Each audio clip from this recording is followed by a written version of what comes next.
ओम शांति। आज 27/2/2025 की साकार मुरली से है। बाप दादा ने इसमें कहा कि सत्य का संग ज्ञान मार्ग में ही होता है। अभी तुम सत बाप के संग में बैठे हो। बाप की याद में रहना माना सत्संग करना। सत्संग की आवश्यकता तुम बच्चों को अभी है ही है।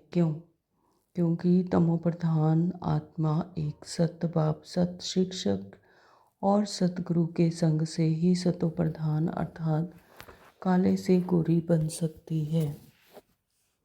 बच्चे सत्संग में बैठे हो तो इस सत्य के संग में कल्प कल्प संगम पर ही बच्चे बैठते हैं। अब वास्तव में भक्ति मार्ग में कोई सत्संग में जाते नहीं। सत्संग होता ही ज्ञान मार्ग में है। अब तुम सत्य के संग में बैठे हो। सत्संग में जाते हैं परंतु वह देह अभिमान में आ जाते हैं। तुम देह अभिमान में नहीं आएंगे। तुम समझते हो हम आत्मा हैं, सत बाबा के संग बैठे हैं। कोई भी मनुष्य सत के संग में बैठ नहीं सकता। तुम आत्मा है। अब परमात्मा बाप जो सत्य है उनके साथ बैठी हो। वह सत बाप, सत टीचर, सतगुरु है। याद से ही विकर्म विनाश होंगे। यह भी बच्चे जानते हैं। हम 16 कला संपूर्ण बनते हैं, फिर उतरते उतरते कला कम होती जाती है। भक्ति भी पहले अव्यभिचारी है, फिर गिरते गिरते व्यभिचारी भक्ति होने से तमो प्रधान बन जाते हैं। यह देह होते हुए भी तुम आत्मा मुझे याद करो। यह है सत्य का संग। अभी आत्मा का परमात्मा के संग होने से तुम 21 जन्म के लिए पार हो जाते हो। बाप कहते हैं मेरे साथ तुम बच्चों का संग होने से तुम सतो प्रधान बन जाते हो, जिसको गोल्डन ईस्ट कहा जाता है। साधु संत आदि तो समझते हैं आत्मा निर्लेप है, सभी परमात्मा ही परमात्मा है। कोई तो अच्छी रीति पुरुषार्थ कर योग में रहते हैं। जितना समय आत्मा बाप का संग करेगी उतना फायदा है। विकर्म विनाश होंगे। आत्मा को सत्य का संग करना है। आत्मा भी वंडरफुल है, परमात्मा भी वंडरफुल है, दुनिया भी वंडरफुल है। बाबा कहते जितना सत्य का संग करेंगे उतना आत्मा जितना सत्य बाप को याद करती है उतना बलवान बनती है। आत्मा का सत्य के साथ योग संगम पर ही होता है। आत्मा को मेरा संग मिलने से आत्मा बहुत बलवान बन जाती है। बाप वर्ल्ड ऑलमाइटी अथॉरिटी है। 84 जन्मों का चक्र अब पूरा हुआ है। अब वापस जाना है। हम योग बल से विश्व का मालिक बनते हैं। यही पुरुषार्थ करना है। आयु भी बढ़ी और काया भी निरोगी बन जाती है। शरीर तो जड़ है, 5 तत्वों का बना हुआ। उनमें आत्मा नहीं होती तो चुरपुर ना हो। बाप कहते हैं आत्मा कैसी हो गई है, अंडे कच्छ मच्छ सब खा जाती है। हर एक भस्मासुर है, अपने को आपे ही भस्म करते हैं। बाप आते हैं बच्चों को काले से गोरा बनाने। तो बाप बच्चों को समझाते हैं देह अभिमान छोड़ अपने को आत्मा समझो। देह अभिमान अथवा झूठे अभिमान से तुम गिर पड़ते हो और सत्य के संग से तुम चढ़ जाते हो। देह का संग भल सतयुग में भी होगा, परंतु वहाँ तुम हो ही पावन। अभी तुम सत्य के संग से पतित से पावन बनते हो। फिर शरीर भी सतो प्रधान मिलेगा, आत्मा भी सतो प्रधान रहेगी। तुम समझते हो बाबा हमको स्वर्गवासी बनाते हैं। आधा कल्प हम स्वर्गवासी रहेंगे, फिर नरकवासी बनेंगे। बच्चों को खुशी होती है कि बाप भी खुश होते हैं। बाप कहते हैं हम जाते हैं बच्चों को नॉलेज दे रावण से छुड़ाने। जितना सत का संग करेंगे उतना खुशी होगी। जो बच्चे सच्चे दिल वाले हैं उन पर बाप का बहुत प्यार रहता है। सच्चे दिल पर साहिब राजी रहते हैं। बाप के मददगार बनते हैं, सर्विस पर तत्पर रहते हैं, वही बाप को प्रिय लगते हैं। धारणा के लिए मुख्य सार में बाबा ने कहा कि तुम्हें जो इस देह का संग मिला है, इस संग से उपराम रहना है। स्टूडेंट लाइफ में चलते फिरते बुद्धि में नॉलेज घूमती रहे। वरदान दिया बाबा ने, अव्यभिचारी और निर्विघ्न स्थिति द्वारा फर्स्ट जन्म की प्रारब्ध प्राप्त करने वाले समीप और समान भव। स्लोगन दिया है, साइलेंस की पावर से नेगेटिव को पॉजिटिव में परिवर्तन करो। ओम शांति। तो आज शुरू करते हैं आज की साकार मुरली। बाबा क्या कहते हैं, मीठे बच्चे। हाँ जी बाबा। तो सत्य का संग ज्ञान मार्ग में ही होता है। सत्य का संग यानी आत्मा की ही सत्य है। यह देभान झूठ है, विनाशी है। जब ज्ञान से हमें सत्य स्वरूप का परिचय मिलता है, आत्मा का परिचय मिलता है कि हम आत्मा हैं, तो वो क्या है, परमात्मा का परिचय मिला तो वो है सत्य का संग। यानी वो किससे मिलता है, ज्ञान में ही, ज्ञान मार्ग में ही होता है। जब परमात्मा हमें आकर ज्ञान देते हैं, आत्मा को उसके सत्य स्वरूप का ज्ञान कराते हैं। तो अभी तुम सत्य बाप के संग में बैठे हो। तो अभी जब परमात्मा इस धरा पर आए हुए हैं तो ये क्या है, सत्य बाप के संग का संग। तो बाप की याद में रहना माना सत्संग करना। तो सत्य बाप की याद में रहेंगे तो सत्य तो सिर्फ एक परमात्मा ही है, सत्य बाप है। तो सत्य बाप की याद में रहेंगे तो जैसे कि सत्य के संग में रहना। तो बाप की याद में जितना जितना रहेंगे तो माना सत्य का संग किया। तो जैसा परमात्मा तो वैसा ही हमारा उनके साथ सत्य का संग होगा। तो जैसा संग वैसा ही रंग। और जितना जितना परमात्मा के सानिध्य में रहेंगे तो हम आत्माएं भी क्या होंगी, उन्हीं की तरह ही। बाबा हैं सर्वशक्तिवान, तो वैसे ही हम आत्माएं भी क्या बनती हैं, मास्टर सर्वशक्तिवान। उन्हीं की तरह हम आत्माओं में भी असीम शांति,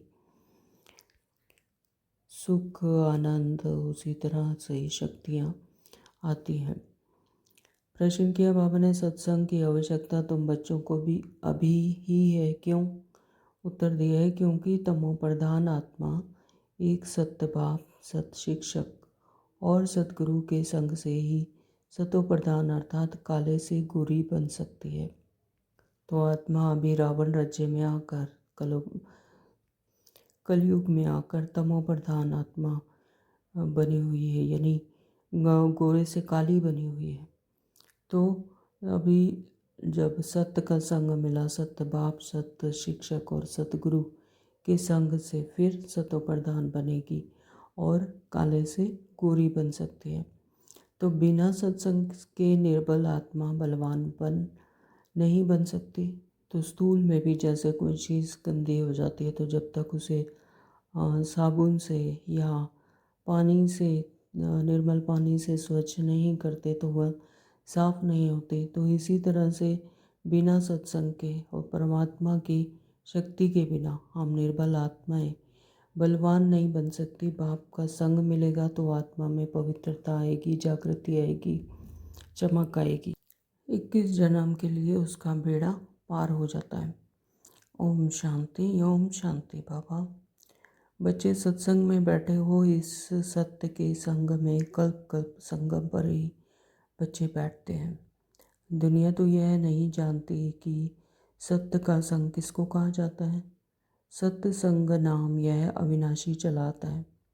भक्ति मार्ग में भी कहते हैं हम फलाने सत्संग में जाते हैं, और वास्तव में भक्ति मार्ग में तो कोई सत्संग में जाते नहीं।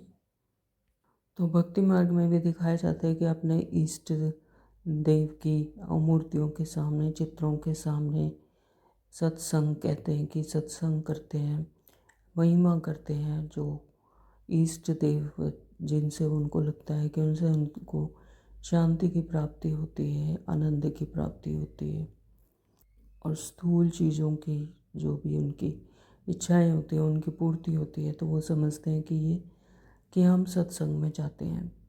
लेकिन बाबा कहते हैं कि वह तो सत्संग है नहीं, लेकिन उससे उनको कोई प्राप्ति तो होती नहीं, ना ही अपने सत्य स्वरूप की, ना ही परमात्मा की पहचान होती है। तो सत्संग तो होता ही है ज्ञान मार्ग में। अब तुम सत्य के संग में बैठे हो, आत्माएं सत्य बाप के संग में बैठी हैं, और कोई जगह आत्माएं परमपिता परमात्मा के संग में नहीं बैठती। बाप को जानते नहीं, बल कहते हैं हम सत्संग में जाते हैं, परंतु वह देह अभिमान में आ जाते हैं, क्योंकि उन सत्संग जिन्हें कहते हैं भक्ति मार्ग में, तो उसमें देह अभिमान में देह भान में होते हैं, इसलिए वहाँ पर देह अभिमान में आ जाते हैं। ये अच्छा बुरा, और ये इसका अच्छा स्टेटस, इसका कम स्टेटस, इस तरह के देह अभिमान में आ जाते हैं। लेकिन तुम देह अभिमान में नहीं आएंगे, लेकिन तुम समझते हो कि हम आत्मा है, तो सत्य बाबा के संग में बैठे हैं। और कोई भी मनुष्य सत्य के संग में बैठ नहीं सकते। लेकिन ज्ञान मार्ग में तो ऐसा है नहीं कि अच्छा बुरा, सब आत्माएं एक समान है, तो देह भान नहीं होता। तो इसलिए बाबा कहते हैं कि सत्य बाबा के संग बैठे हो, और कोई भी मनुष्य सत्य के संग में बैठ नहीं सकते। जहाँ पर देह भान है, देह अभिमान है, तो वहाँ पर सत्य का संग हो नहीं सकता। तो सत्य का संग यह नाम भी अभी ही है, सत्य का संग, इसका यथार्थ रीति अर्थ बाप बैठ समझाते हैं। तुम आत्माएं अब परमात्मा बाप जो सत्य हैं उनके साथ बैठी हो। वह सत्य बाप, सत्य टीचर, सतगुरु है। तो गोया तुम सत्संग में बैठे हो, फिर भल यहाँ व घर में बैठे हो, परंतु अपने को आत्मा समझ याद बाप को करते रहो। हम आत्मा अब सत्य बाप को याद कर रहे हैं, अर्थात सत्य के संग में हैं। बाप मधुबन में बैठे हैं। बाप को याद करने की युक्तियाँ भी अनेक प्रकार की मिलती हैं। याद से ही विक्रम विनाश होंगे, यह भी बच्चे जानते हैं। हम 16 कला संपूर्ण बनते हैं, फिर उतरते उतरते कला कम होती जाती है। भक्ति भी पहले अव्यभिचारी है, फिर गिरते गिरते व्यभिचारी भक्ति होने से तमो प्रधान बन जाते हैं। तो यानी जब से पहले पहले भक्ति शुरू होती है तब तो अव्यभिचारी होते नहीं, एक को ही, शिव को ही याद करते हैं। लेकिन गिरते गिरते अभी तमो प्रधान दुनिया में देखो व्यभिचारी भक्ति होती है ना। तो सृष्टि के 5 तत्वों को की ही पूजा करना शुरू कर देते हैं। तो ठीकर भीतर में भी कह देते हैं कि परमात्मा है, हर किसी में परमात्मा है। और वृक्षों को, नदियों को, चांद सितारों को, उनकी भी भक्ति शुरू हो जाती है। तो बाबा कहते हैं कि भक्ति होने से तमो प्रधान बन जाते हैं। फिर उनको सत्य का संग जरूर चाहिए, नहीं तो पवित्र कैसे बनेंगे। तो उनका संग करने से तो वो पवित्र नहीं बन सकते, सिर्फ परमात्मा के आए बिना वो पवित्र कैसे बने। तो अब तुम आत्माओं को सत्य बाप का संग मिला है। आत्मा जानती है हमको बाबा को याद करना है, उनका ही संग है। याद को भी संग कहेंगे। यह है सत्य का संग। तो यह देह होते हुए भी तुम आत्मा मुझे याद करो, यह है सत्य का संग। जैसे कहते हैं ना, इनको बड़े आदमी का संग लगा हुआ है, इसलिए देह अभिमानी बन पड़ा है। अभी तुम्हारा संग हुआ है सत्य बाप के साथ, जिससे तुम तमो प्रधान से सतो प्रधान बन जाते हो। बाप कहते हैं मैं एक ही बार आता हूँ। अभी आत्मा का परमात्मा से संग होने से तुम 21 जन्म के लिए पार हो जाते हो। फिर तुमको संग लगता है देह का, यह भी ड्रामा बना हुआ है। तो यह भी ड्रामा में न्यूंद है कि जैसे जैसे सतयुग से आत्मा आती है त्रेता में, फिर त्रेता से द्वापर में, तो धीरे धीरे देह भान आना शुरू होता है, तो देह का संग लगता है। तो यह भी ड्रामा बाबा कहते हैं कि बना हुआ है। बाप कहते हैं मेरे साथ तुम बच्चों का संग होने से तुम सतो प्रधान बन जाते हो, जिसको गोल्डन ईस्ट कहा जाता है। साधु संत आदि तो समझते हैं कि आत्मा निर्लेप है, कि आत्मा पर कोई भी लेप होता नहीं, सभी परमात्मा ही परमात्मा है। तो उनका कहना है कि सभी में परमात्मा है, परमात्मा ही परमात्मा है चारों तरफ। तो अगर सभी में परमात्मा है तो फिर इतने विकर्म क्यों होते हैं, तो मनुष्य में आसुरी अवगुण क्यों आते हैं, तो चारों तरफ फिर क्यों पुकार रहे हैं, मंदिरों में जाकर परमात्मा को क्यों याद कर रहे हैं। अगर सभी में ही परमात्मा है तो फिर ढूंढते किसे हैं। तो इसका मतलब परमात्मा में खाद पड़ी है, परमात्मा में तो खाद पड़ नहीं सकती। यानी बाप कहते हैं कि क्या तुम परमात्मा में खाद पड़ती है? नहीं, मैं तो सदैव परम धाम में रहता हूँ। यानी परमात्मा में खाद पड़ती है, यानी जैसे आत्मा गोरे से काली हो जाती है, विक्रम आ जाते हैं, आसुरी गुण आ जाते हैं। तो लेकिन परमात्मा तो कभी भी पतित से पावन से पतित बनते नहीं। तो मैं तो सदैव परम धाम में रहता हूँ, क्योंकि मुझे तो जन्म मरण में आना नहीं है। यह तुम बच्चे जानते हो, तुम्हारे में भी कोई का संग जास्ती है, कोई का कम है। कोई तो अच्छी रीति पुरुषार्थ कर योग में रहते हैं। जितना समय आत्मा बाप का संग करेगी उतना फायदा है। विक्रम विनाश होंगे। बाप कहते हैं हे आत्माएं, तुम बाप को याद करो, मेरा संग करो। मुझे यह शरीर का आधार तो लेना पड़ता है, नहीं तो परमात्मा बोले कैसे, आत्मा सुने कैसे। तो अभी तुम बच्चों का संग है सत्य के साथ। तो सत्य बाप को निरंतर याद करना है, आत्मा को सत्य का संग करना है। आत्मा भी वंडरफुल है, परमात्मा भी वंडरफुल है, और दुनिया भी वंडरफुल है। तो यह दुनिया कैसे चक्कर लगाती है, वंडर है। तुम सारे ड्रामा में ऑल राउंड पार्ट बजाते हो। तुम्हारी आत्मा में 84 जन्मों का पार्ट नूंदा हुआ है। तो 84 का पार्ट हर एक आत्मा में एक सीडी की तरह नूंदा हुआ है। तो जैसे ही कल्प बाद वो उस सृष्टि पर में वैसे पार्ट प्ले करने आती है, तो वो इमर्ज हो जाता है। तो वंडर है कि जैसे छोटेपन में ऐसे दिखाते थे कि हाँ बचपन में, कि जैसे अगर कोई कहानी कर रहे हैं तो एक किताब मतलब कॉपी लेते थे, उसमें प्लेन पेज पर, तो उसमें चित्र बना लेते थे, तो वो उसको जल्दी जल्दी उसको पलटते थे, तो ऐसा लगता था कि वो चित्र चल रहा है। तो सेम ऐसा ही यहाँ पर आत्मा में 84 जन्मों का पार्ट नोंदा हुआ है। तो वो एक सेकंड ना मिले दूसरे से, एक सेकंड बीतता है तो वो पास्ट हो जाता है। तो 84 जन्मों का पार्ट भी इसी तरह से चलता है। एक जन्म लिया तो दूसरा जन्म आया, तो ये पहले से ही जैसे नूंदा हुआ है, पहले से ही बना बनाया है, ड्रामा एक्यूरेट है। तो एक जन्म के बाद दूसरा शुरू हो जाता है ऑटो मोड पे। हमें लगता है कि अब हमने ऐसा किया या कर रहे हैं, लेकिन वो क्या होता है ऑटो मोड पे ही चलता जाता है, यानी सबसे पहले से ही वो पार्ट नूंदा हुआ है। तो ये वंडरफुल दुनिया है। बाबा कहते कि पार्ट भी आत्मा भी वंडरफुल है, परमात्मा भी वंडरफुल है, और दुनिया भी वंडरफुल है। तो वंडर है। सतयुगी आत्माएं और आजकल की आत्माएं, उसमें भी तुम्हारी आत्मा सबसे जास्ती ऑलराउंडर है। नाटक में कोई का शुरू से पार्ट होता है, कोई का बीच से, फिर कोई का पिछाड़ी में पार्ट होता है। तो यह पुरुषार्थ अनुसार जैसा जैसा जिसका पार्ट जहाँ पर शुरू होता है, कल पहले भी हुआ था और अब फिर हो रहा है, तो वह है सब हद के ड्रामा, वह भी अभी निकले हैं। तो अब साइंस का इतना जोर है, सतयुग में कितना उनका बल रहेगा, नई दुनिया कितना जल्दी बनती होगी। वहाँ पवित्रता का बल है मुख्य।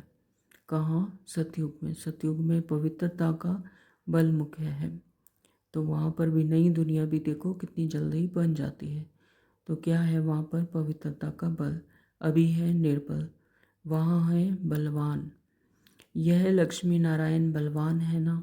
अभी रावण ने बल छीन लिया, तो जैसे जैसे पवित्रता खत्म होती है तो फिर रावण राज्य में यह बल भी छीन जाता है। तो फिर तुम उस रावण पर जीत पाकर कितना बलवान बनते हो। जितना सत्य का संग करेंगे, अर्थात आत्मा जितना सत्य बाप को याद करती है उतना बलवान बनती है। पढ़ाई में भी बल तो मिलता है ना, तुमको भी बल मिलता है। सारे विश्व पर तुम हुक्म चलाते हो। आत्मा का सत्य के साथ योग संगम पर ही होता है। तो आत्मा का परमात्मा का परिचय, परमात्मा ज्ञान जो देते हैं, संगम होता है, वो यहीं पर होता है, संगम योग पर ही होता है। तो बाप कहते हैं आत्मा को मेरा संग मिलने से आत्मा बहुत बलवान बन जाती है। तो परमात्मा पिता हैं ही बलवान, तो जब उनका संग मिलता है तो हम आत्माएं भी क्या बनती हैं? बलवान। तो बाप वर्ल्ड ऑलमाइटी अथॉरिटी है ना, तो उन द्वारा बल मिलता है। इसमें सब वेद शास्त्रों के आदि मध्य अंत का ज्ञान आ जाता है। बाबा कहते जैसे बाप अलमाइटी है, तुम भी अलमाइटी बनते हो। विश्व पर तुम राज्य करते हो, तुमसे कोई छीन नहीं सकता। तुमको मेरे द्वारा कितना बल मिलता है, इनको भी बल मिलता है। जितना बाप को याद करेंगे उतना बल मिलेगा। तो याद के साथ साथ उतनी शक्ति हम आत्माओं में भी आती जाती है। तो बाप और कोई तकलीफ़ नहीं देते हैं, सिर्फ याद करना है बस। तो बाबा क्या कहते हैं, कोई और तकलीफ़ नहीं देता कि जंगल में जाओ, खाना छोड़ो या हठ योग करो। बाबा क्या कहते हैं, चलते फिरते हर कर्म करते हुए सिर्फ बुद्धि से मुझे याद करो। तो 84 जन्मों का चक्र अब पूरा हुआ है, अब वापस जाना है। तो यह समझना कोई बड़ी बात नहीं है। जास्ती रेजगारी में जाने की तो कोई दरकार नहीं। तो जैसे शास्त्रों में दिखाया है, तो बाबा कहते हैं कि ज़्यादा रेजगारी में, ज़्यादा इसमें घुसने की ज़रूरत नहीं है। तो सिर्फ मुझे याद करना है। बीज को जानने से समझ जाते हैं, इनसे यह सारा झाड़ ऐसे निकलता। तो जैसे कोई किसी भी चीज़ का बीज होता है तो उससे बीज को देखते ही समझ आता है कि इससे ऐसा झाड़ बनेंगे, ऐसे पत्ते निकलेंगे, ऐसे जड़ निकलेगी। तो सेम ऐसे ही जब बीज को जानने से, परमात्मा को जानने से सारा झाड़ समझ आता है, सारी ज्ञान समझ में आ जाता है। तो नटशल में बुद्धि में आ जाता है। तो यह बड़ी विचित्र बातें हैं। भक्ति मार्ग में मनुष्य कितने धक्के खाते हैं, मेहनत करते हैं, मिलता कुछ भी नहीं। फिर भी बाप आकर तुमको विश्व का मालिक बनाते हैं। हम योग बल से विश्व का मालिक बनते हैं, यही पुरुषार्थ करना है। भारत का योग मशहूर है। तो योग से तुम्हारी आयु कितनी बड़ी हो जाती है, योग से आयु भी बड़ी हो जाती है। योग से आयु कैसे बड़ी होती है? जो हमारे हिसाब किताब देहभान के हैं, जो देहभान में आकर आत्मा ने किए हैं, तो वो विक्रम विनाश होने से यहीं पर चुप्त हो जाते हैं। तो इसलिए फिर दूसरे जन्मों में जाने की ज़रूरत नहीं होती। तो यानी योग से आयु यहीं पर बड़ी हो जाती है। तो सत्य के संग में कितना फ़ायदा होता है, आयु भी बड़ी और काया भी निरोगी हो जाती है। तो विक्रम विनाश के लिए जैसे जो प्रकृति का नियम बना हुआ है, तो जो रोग लग जाते हैं, विक्रम विनाश होते हैं योग से या भोग से, तो वो भोगना यहीं पर ख़त्म हो जाती है योग के द्वारा। तो बाबा कहते काया भी निरोगी बन जाती है। तो यह सब बातें तुम बच्चों की बुद्धि में भी बिठाई जाती है, में ही बिठाई जाती है। और कोई कभी सत्य के साथ संग नहीं है सिवाय तुम ब्राह्मणों के। तुम प्रजापिता ब्रह्मा की संतान हो, दादे पुत्र हो। यानी यहाँ पर बाबा शिव बाबा को दादे और हमें आत्माओं को पुत्र कह रहे हैं।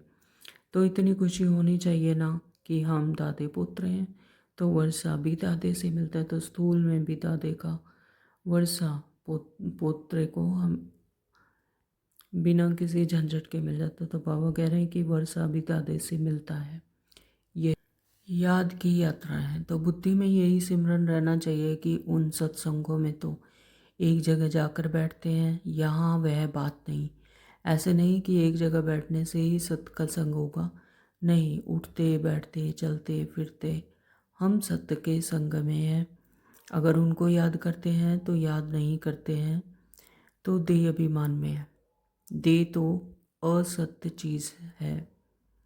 वह कह रहे हैं कि देह असत्य चीज़ है, देह विनाशी है, तो देह झूठ है, यानी देह पार्ट है जिसे प्ले कर रहे हैं। हम एक्चुअली देह नहीं, हम क्या हैं? आत्मा।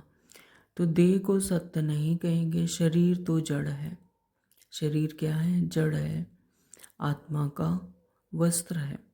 तो 5 तत्वों का बना हुआ, उसमें आत्मा नहीं होती तो चुरपुर ना हो, तो आत्मा ही उसे लाइट शाइन करती है, तभी 5 तत्वों का बना हुआ शरीर चुरपुर करता है।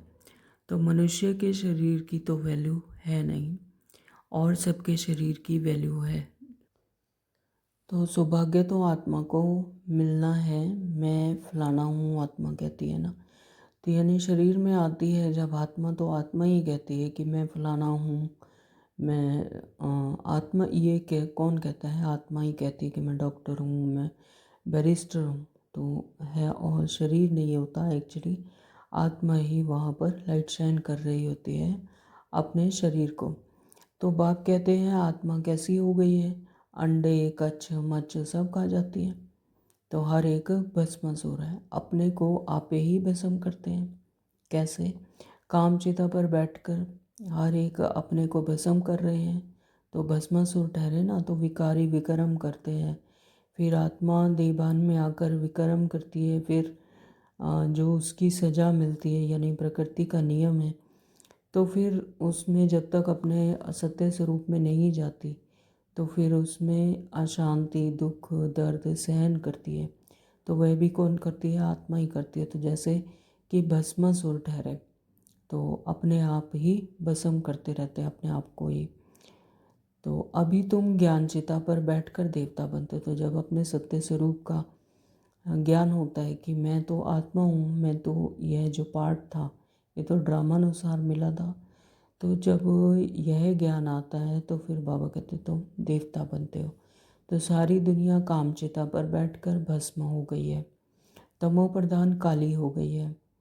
बाप आते हैं बच्चों को काले से गोरा बनाने, यानी तमो प्रधान से फिर से सतो प्रधान ज्ञान धारण कराकर और दैवी गुण धारण कराकर फिर से काले से गोरा बनाते हैं।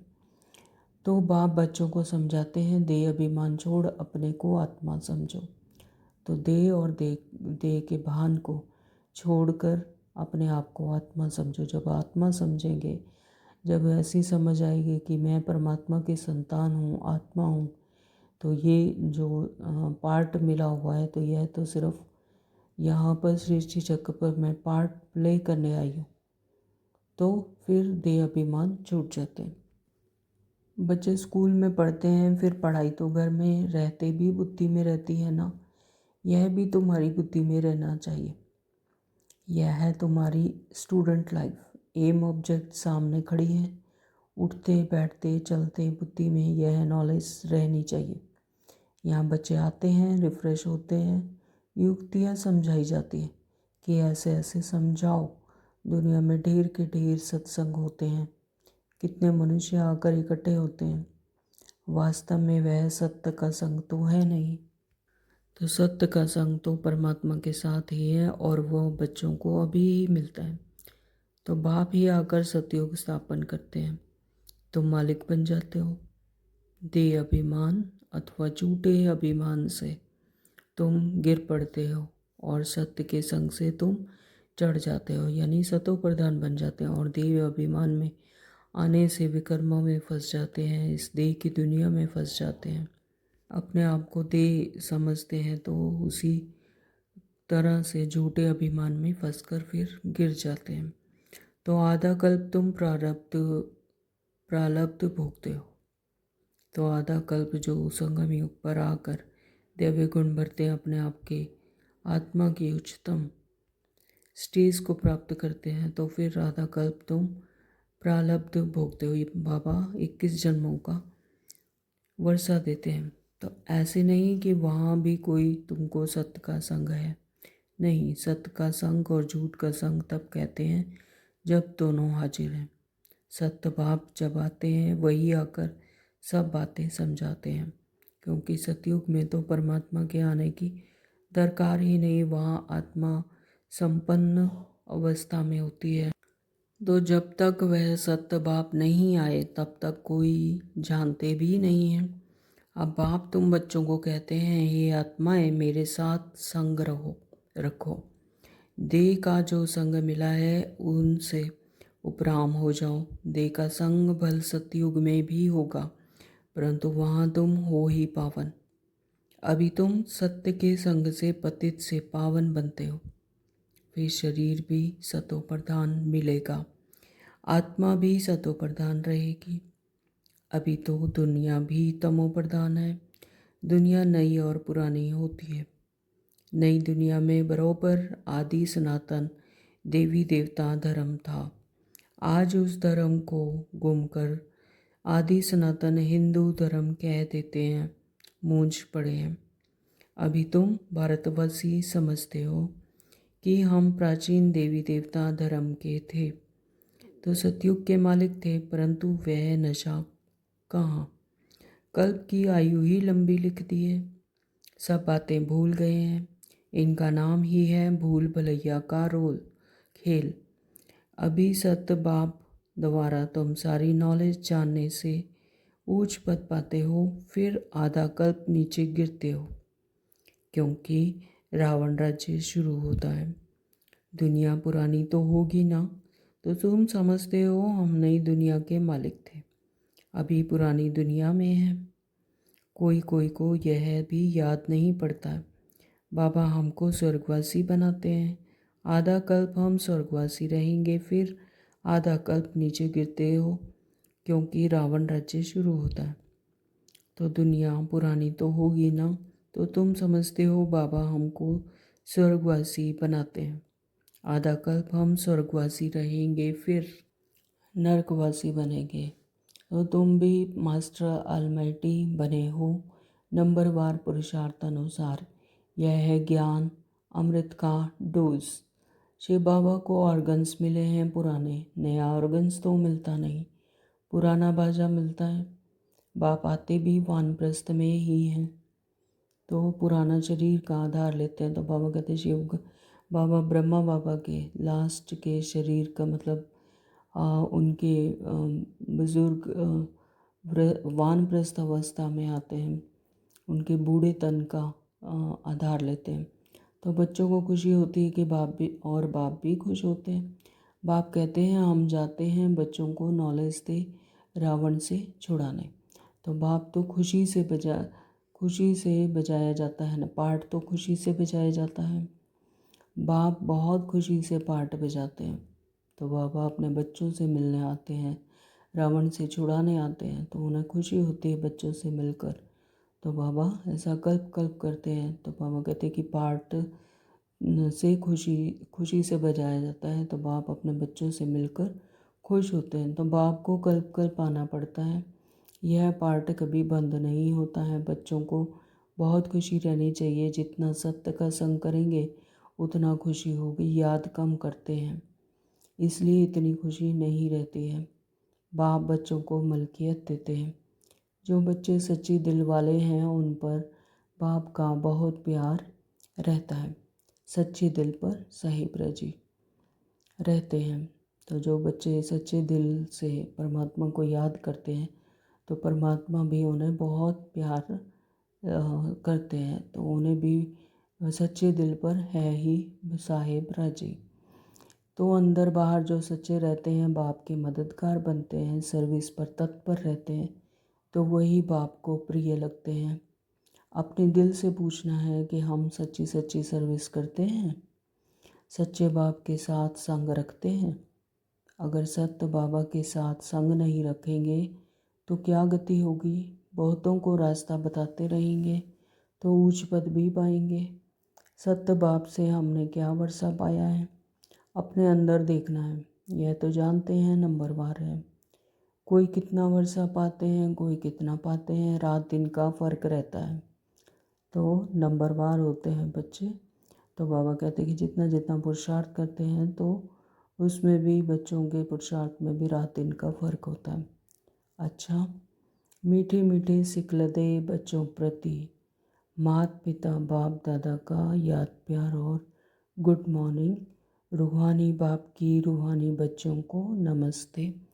हम रूहानी बच्चों की रूहानी बाप को नमस्ते जी, नमस्ते जी, नमस्ते जी। शुक्रिया बाबा, आपका बहुत बहुत शुक्रिया। धारणा के लिए मुख्य सार में बाबा ने कहा कि तुम्हें जो इस देह का संग मिला है, इस संग से उपराम रहना है। देह यानी देह है ही झूठ, देह है ही विनाशी, तो अपने आप को आत्मा समझना है। इस देह का संग मिला है, उससे उपराम होना है। तो देह याद आते ही देह के संबंध, देह की दुनिया याद आ जाती है। लेकिन हमें याद करना है परमपिता परमात्मा को, जो है ही निराकार बिंदु स्वरूप ज्योति स्वरूप।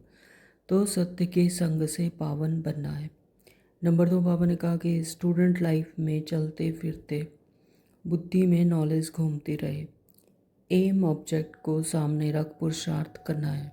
तो जैसे स्कूल लाइफ में भी जो बच्चे अपने स्कूल में स्टूडेंट लाइफ में चलते फिरते बुद्धि में हमेशा नॉलेज रहती है, तो इसी तरह से यह भी क्या है हमारी रूहानी स्टूडेंट लाइफ। तो इसमें चलते फिरते बुद्धि में नॉलेज घूमती रहे और एम ऑब्जेक्ट सामने रखनी है कि हमें क्या बनना है और रख कर उसको पुरुषार्थ करना है।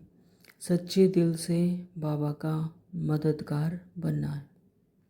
वरदान दिया है बाबा ने आज, अव्यभिचारी और निर्विघ्न स्थिति द्वारा फर्स्ट जन्म की प्रारब्ध प्राप्त करने वाले समीप और समान भव।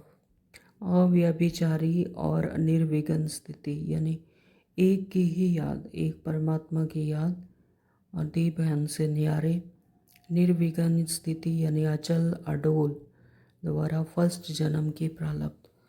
तो निर्विघ्न स्थिति अपनी उच्चतम स्थिति द्वारा फर्स्ट जन्म की प्रारब्ध बनानी है, प्राप्त करने वाले समीप और समान भव। तो जितना जितना समीप और समान रहेंगे तो उतना उतना फर्स्ट जन्म की प्रारब्ध भी पालेंगे, उतना ही जल्दी श्री श्री चक्कर में फर्स्ट जन्म में आएंगे। तो बाबा कहते जो बच्चे यहाँ बाप के गुण और संस्कारों के समीप हैं, यानी जैसे परमात्मा के गुण और शक्तियाँ संस्कार हैं, वैसे ही हम आत्माएं भी अपने आप में धारण करती हैं ज्ञान के द्वारा। तो सर्व संबंधों से बाप के साथ वह समानता का अनुभव करते हैं, तो वही वहाँ रॉयल कुल में फर्स्ट जन्म के संबंध में समीप आते हैं। और फर्स्ट में वही आएंगे जो आदि से अब तक अव्यभिचारी और निर्विघ्न रहे हैं। निर्विघ्न का अर्थ यह नहीं कि विघ्न आए ही नहीं, लेकिन विघ्न विनाशक, विघ्न आए और समाप्त हो जाए, यानी विघ्नों का कोई भी प्रभाव नहीं। तो विघ्नों के ऊपर सदा विजयी रहे। यह दोनों बातें यदि आदि से अंत तक ठीक हैं तो फर्स्ट जन्म में साथी बनेंगे। स्लोगन दिया बाबा ने, साइलेंस की पावर से नेगेटिव को पॉजिटिव में परिवर्तन करो। साइलेंस यानी परम धाम और टॉकी यानी साकार, ये देहभान की दुनिया, पांच तत्वों की दुनिया। तो जब हम टॉकी से साइलेंस की पावर में जाते हैं तो ऑटोमेटिकली पॉजिटिव नेगेटिव से पॉजिटिव में परिवर्तन हो जाते हैं। तो बाबा यही स्लोगन दे रहे हैं कि साइलेंस की पावर से नेगेटिव को भी, तो जो विक्रम है वो विनाश हो जाते हैं, नेगेटिव को पॉजिटिव में परिवर्तन करो। ओम शांति। आज के अव्यक्त इशारे हैं, एकांत प्रिय बनो, एकता और एकाग्रता को अपनाओ। एकांतवासी अर्थात सदा स्थूल एकांत के साथ साथ एक के अंत में रहना। एकाग्रता की शक्ति से किसी भी आत्मा का मैसेज उस आत्मा तक पहुंचा सकते हो, किसी भी आत्मा का आह्वान कर सकते हैं, किसी भी आत्मा की आवाज़ को कैच कर सकते हो, किसी भी आत्मा को दूर बैठे सहयोग दे सकते हो। तो क्या ज़रूरी है? एकांतवासी और एकाग्रता की शक्ति। Om Shanti. Thank you Baba.